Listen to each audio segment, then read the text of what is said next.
Dear students, you are all welcome to the EPG Pathashala on the course titled Public Policy Analysis.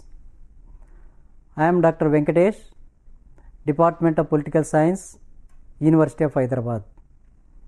My areas of specialization are Public Policy Analysis, Public Governance and Election Studies.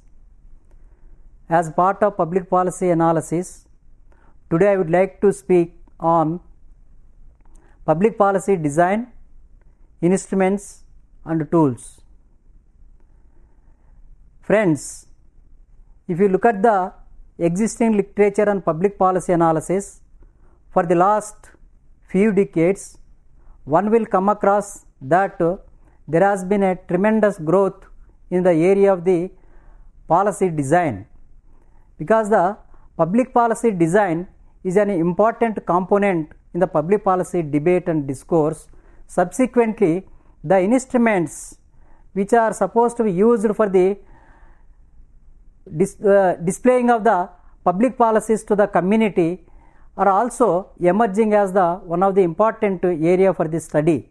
Therefore, the prominent scholars including Guy Peter, Christopher Wood, Patricia La Gala, etc. have contributed extensively in this area.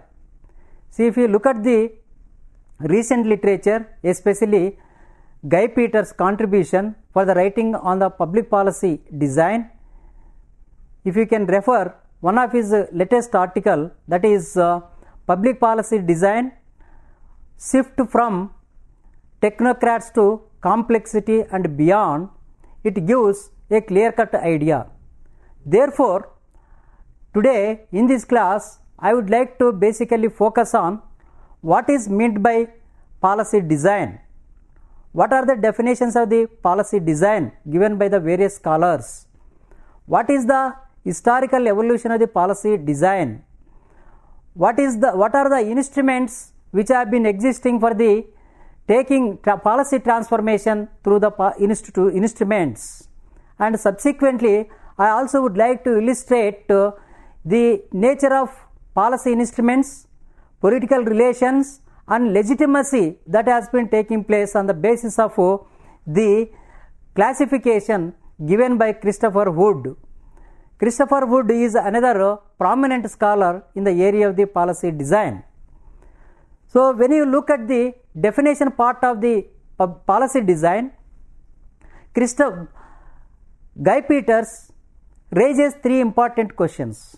One is that what is policy design, and in which way the notion or the concept of policy design has been contributing for the remaking, improvement, changes and transformation of the public policy or the designing of the policies.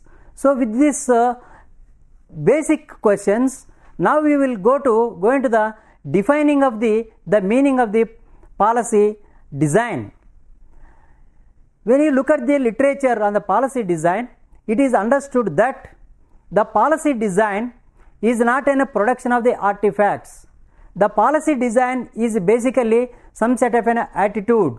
It is designing from the academic point of view. It is some set of a mental exercise when before taking for the implementation of the policy, because there are so many components in the policy, public policy analysis, that is the policy formulation, policy implementation, policy evaluation, etc. But before all these stages, the policy design requires several important aspects to be taken into account. The major challenge for policy design relates to a more comprehensive conceptualization of both policy and design. From the commonsensical point of view, it is emphasized that policy cannot be limited to decision making or implementation. However, it represents for a multi-dimensional mechanism for intervening into society, economy for systematic change. According to Guy Peters, for design, there is a need to set concepts and understanding right from the onset. Design is certainly not not one thing, and intention is not to propose a standard definition.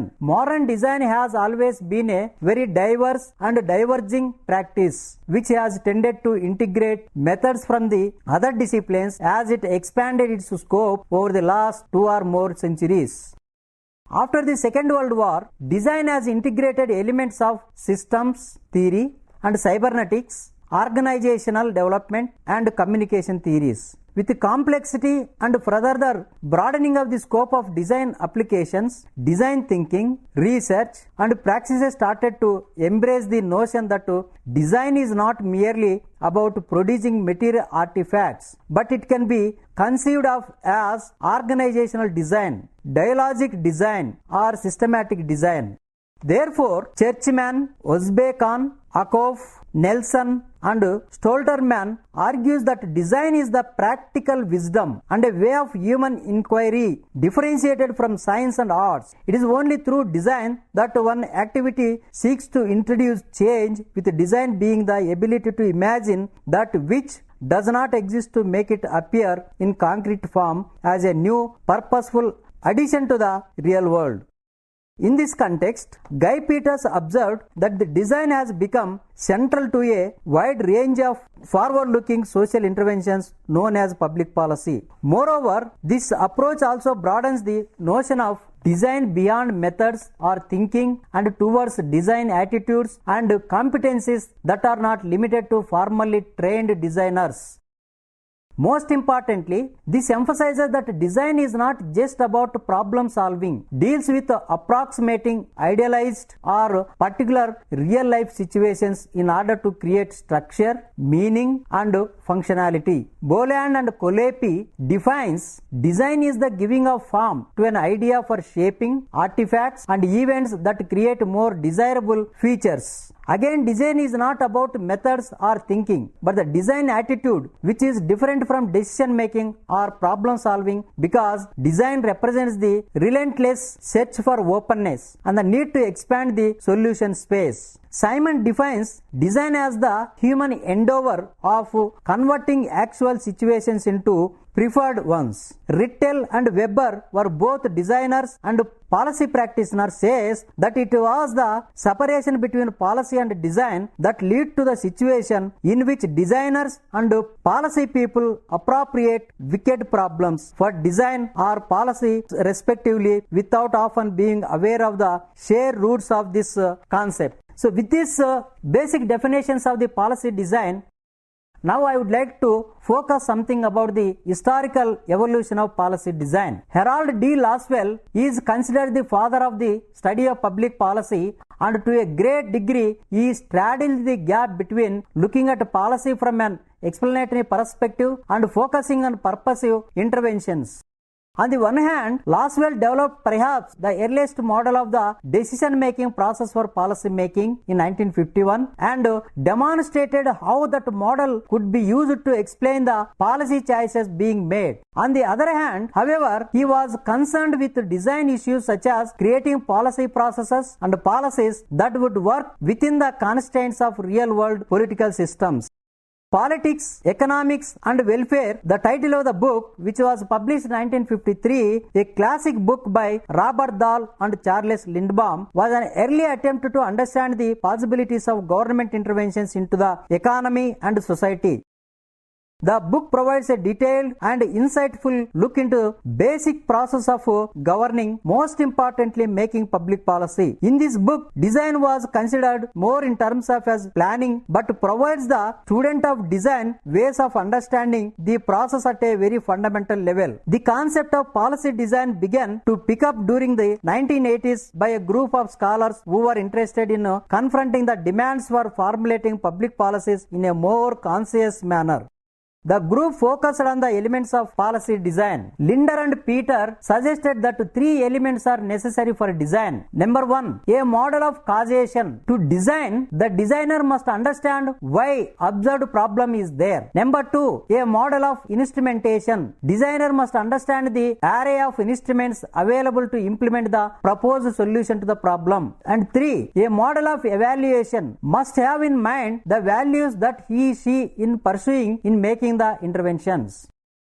Aaron Wildewski was also concerned with how to make such effective interventions into the economy and society. Although Wildewski was in many ways skeptical about the capacity of governments to design policies and to make such selection interventions, his perspective on policy did point to the importance of design and planning issues in policy process. Now I would like to shift from the historical evolution of the policy design to the instruments as the focus for policy design. The design approaches mentioned above were much interested in instrument selection as one component of the overall design for a policy. A subsequent stand of thinking about policy design focused on instruments as the central element of design. Perhaps the best examples of this manner of thinking about design can be seen in the work of Michael Howlett. Although it builds on a very large volume of tools, literature in public administration and policy that has sought to identify and classify the means through which governments attempt to influence actors in the economy and society. It can be argued that policy formulation and instrument selection are perhaps the heart of any design process. Attempting to understand policy design without understanding the natural problems or the values involved appears to shooting in the dark. The wicked problems literature provides one means of understanding policy problems, but that does not address the variance in the nature of more ordinary problems. Further, accepting problems as given does not take into account adequately extent to which policy problems are political constructions rather than some objective conditions that can be addressed by the proper instrument. Patricia Lee Gals, in his chapter on policy instruments and governance, this has been published in the book titled Governance, says that public policy instrumentation is therefore a means of orienting relations between political society via the administrative, executive and civil society via its administered subjects through intermediaries in the form of devices that mix technical components like measuring, calculating, the rule of law and procedure and social components such as representation, symbols, etc. The instrumentation is expressed in a more or less standard form, a required passage for public policy and combines of obligations, financial relations such as tax reductions, economic aid and methods of learning about population, that is statistical observations.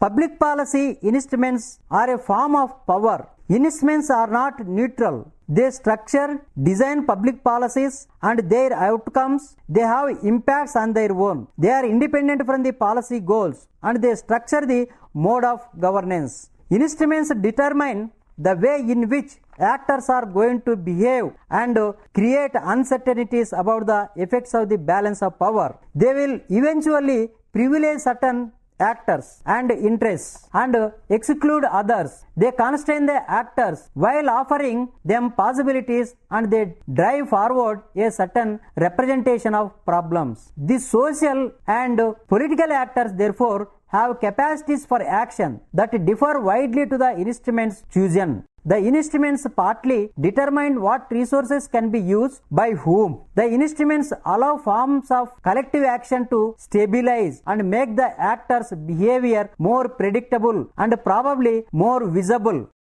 So with this understanding of the policy instruments, Christopher Wood, a prominent scholar on public policy design, he has classified the instruments, the political relations and the kind of legitimacy that each of the instruments is getting. For example, if we take the first instrument is legislative and regulatory. The nature of the political relation is that through this legislative and safeguarding instrument, the political system is promoting for the social guardian state, that is the character of the state. If you are promoting through the legislative and regulatory, that is through the imposition of general interest by mandated representatives. That is that these are applicable to each and every citizen in a geographical context of a particular country. This is because by nature the decision has been taken through the legislative and it is a regulatory measure. The second instrument is economic and physical. The purpose of the economic and physical instrument is to make the state as a distributive state, and the distributive state will get the legitimacy in the process of the socio-economic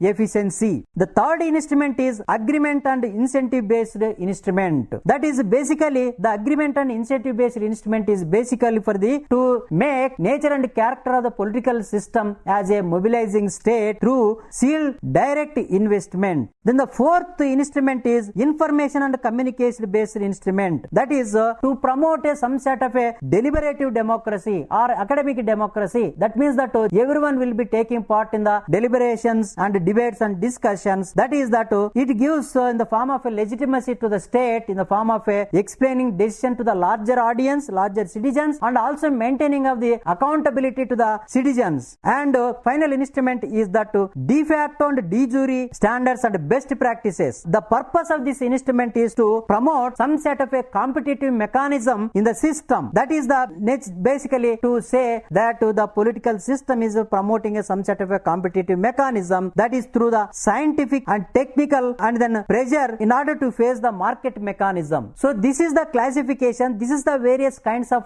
instrumentalities that has put forward before at the time of the designing of the public policy. And then now coming to the question of the tools. In the public policy design, the people who are involved in the designing of a policy, that is from the academic perspective, they will be having a set of tools. On the other hand, the people who are involved in the implementation, they will be having some sort of a different type of tools. Subsequently, the people who are evaluating a public policy will also be having a different type of tools. So when we look at it from the academic perspective, the tools that are available for the policy designing are that the quantitative and qualitative tools.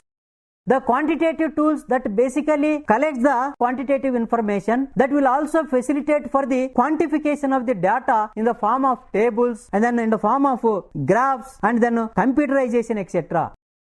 The quantitative data is collected through that structured questionnaire will be a comprehensive one, and that brings out a comprehensive information about any issue on which the system is supposed to make a policy design.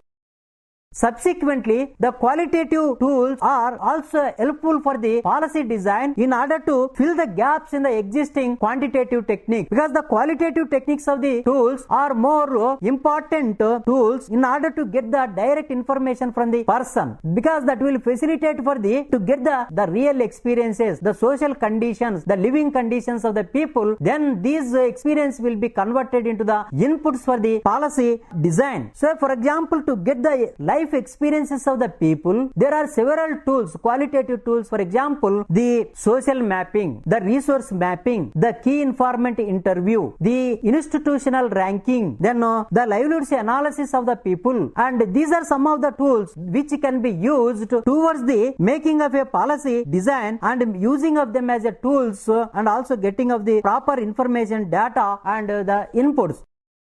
Whether you are making a problematic taxation, regulation or a revenue aspect or a welfare aspect or distributive aspect or mobilizing aspect or a deliberative aspect, these are the tools which will contribute for the strengthening and enhancing the capacities of the policy designers. No, the policy designers will not be operating in a vacuum. Therefore, the policy designers also supposed to learn the things from the realistic world, because the policy design itself is an important component that has emerged in order to operate in the real world situation, especially in the political situation, in the political conditions of a particular geographical area or a particular sovereign country. So when you look at this overall, the picture of the policy design, it is clear that there has been a growing importance for the last few decades. Therefore, there is a need for the emphasis about the policy design instruments and tools in the study of the public policy analysis. Dear friends, I hope that I will be making some sense about this notion of the policy design instruments and tools. From this talk, you must have got some idea that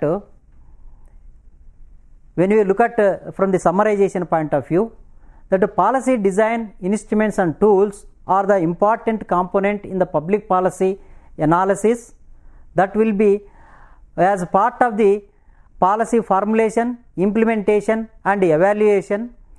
And over a period of time, the literature has contributing immensely to understand this concepts by the students of the public policy analysis, public administration, and the people who are involved in the policy designing, policy practitioners such as the politicians, the bureaucrats, the civil society organizations, and common people even to put their ideas into policy design. So therefore, the people at the global level, at the world level has been responding. The world renowned policy thinkers have been responding to make it a more a concept which is easy to understand, which is easy to put into the policy making framework. Therefore, Guy Peter, Christopher Wood, Patrice Lagala, then Wildwalski, these are some of the people who have extensively contributed. The intention and purpose of the policy design is that they don't want to make any confusion among the students about the concept of the policy design. Therefore, they have extensively deliberated about the idea of the design and then looking at it the policy design, putting into the academic debate and discussion about the broader concept of the policy design. They have clearly stated that policy design is not a production artifact or producing some material or designing some building, but it is some sort of a attitudinal design of the human beings and more specifically designing of the policy which has got a purpose or an objective of bringing about socio-economic transformation in the society and reaching the benefits of the public policy to the logical end or the people who are supposed to get them benefited. So subsequently, the policy design also required quite the effective instruments in taking forward to the logical end. Therefore, they have also deliberated about the policy instruments and subsequently, in order to get the inputs for the policy design, the policy designers also suggested certain tools to get the real world situation or the information from the real world situation, what is happening to the individual, what is happening to the community, what is happening to the policies, to what extent the instruments and instrumentalities have been contributing immensely immensely as well as enriching of the notion of the policy design. So therefore, over a period of time, the importance, the academic importance to the notion of the policy design has been increasing. Its significance has been becoming one of the most world recognized aspect in understanding. That is why when we look at the prominent public policy institutions across the globe, for example, Crawford School of Public Policy in Australia, the Lee Kuan School of Public Policy in Singapore, Harvard University, London School of Economics and Politics, and the Azerbaijan Institute of Public Policy in Kazakhstan, and several such well-known institutions have been focusing on the policy design exercise at length. And therefore, it is essential we must also look into this concept in a deeper manner so that to get the proper understanding, the scientific understanding, the realistic understanding of the notion of public policy, to make it as one of the most scientific, appropriate and relevant topic today. So in continuation to this policy design, and next topic we will be discussing about the public policy institutions, actors. That means that the institutions and actors in the making of the public policy. Thank you.